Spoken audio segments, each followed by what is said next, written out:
మహానాడు అంగరంగ వైభవంగా పొదుపు పండగ, టీడీపీ కార్యకర్తల పండగ. అందులోనూ కడపలో పెట్టాలని, ఎందుకంటే జగన్మోహన్ రెడ్డి గారికి తాను చవి చూసిన పరాజయ భారాన్ని మరోసారి గుర్తు చేసేలాగా, నొక్కి చెప్పేలాగా భారీ ఎత్తున నిర్వహించాలని ఏర్పాట్లు ఇప్పటికే పూర్తయి ఉంటాయి. అన్ని ఛానల్లో మీరు చూస్తూ ఉంటారు. అద్భుతంగా సాగుతున్న ఏర్పాట్లు అంటూ. అయితే ఈ సమావేశానికి ఈ 2 రోజులు కానీ 3 రోజులు దానికి పవన్ కళ్యాణ్ గారిని కూడా, అంటే డిప్యూటీ సీఎం గారిని కూడా ఆహ్వానించాలి అని కొంతమంది పిలుస్తున్నారట. మరి ఆయనకు ఆహ్వానం అందుతుందా? అందితే వస్తాడా రాడా? ఎందుకంటే ఇది పార్టీ పండుగ, టీడీపీకి పండుగ. అలాంటిది మరి ఎన్డీఏ నేతలను కూడా పిలుచుకుందాం, మనంతా ఒక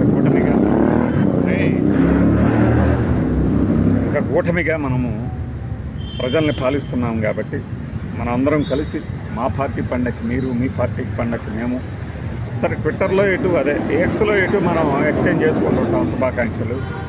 కానీ మన అమలైన ఈ బంధానికి ఇంకాస్త రుజువులుగా ఇలా పార్టీ వేడుకలకు కూడా వస్తే బాగుంటుంది, చక్కగా ఉంటుంది అని కొంతమంది బయట నుంచి వెటకారంగా అంటారు.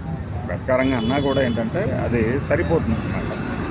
చంద్రబాబు నాయుడు గారి దక్షత, దీక్ష ఇవన్నీ చూసినప్పుడు నేను ఇంకో 15 ఏళ్ళైనా ఆయన దగ్గర నేర్చుకోవాలని నాకు అంటారు. కాబట్టి ఈ పార్టీ నిర్వహణ, ఆ నిర్వహణ సందర్భంగా చోటు చేసుకునే సన్నివేశాలు, సభా వేదిక మీద కొంతమంది ఆవేశంతో ఊగిపోతూ తొడగొట్టడాలు, కొంతమంది చాలా బ్యాలెన్స్డ్గా మాట్లాడటము, కొంతమంది శ్లాఘించడము, కొంతమంది ఏదో పార్టీలోని మీరు ఒప్పుకోవాలన్నా కొన్ని తప్పులు ఉన్నాయి అంటూ ఇబ్బంది కలగని కొన్ని సమస్యలను ప్రస్తావించడం, ఇలాంటి నిర్వహణ తీరుని మిగతా వాళ్ళకు కూడా తెలియాలంటే, అంటే ఆ బీజేపీకి కానీ జనసేనకు కానీ వీళ్ళందరికీ తెలియాలంటే దగ్గర నుంచి చూస్తే ఇంకా బాగుంటుంది. వాళ్ళ పార్టీలు ఇంకాస్త బలోపేతం చేసుకోవచ్చు, ఇలాంటి కార్యక్రమాలని రక్తి కట్టిస్తూ ఉంటుంది అనేది ఎక్కువ మంది భావన. నాకు తెలిసి ఆ దిశగా ఆలోచనలు కూడా వెళ్ళి ఉంటాయి. ఎందుకంటే మన ఇంట్లో జరిగే పండుగ తెలిసిన వాళ్ళని, చుట్టాలని అందరినీ పిలుస్తాం.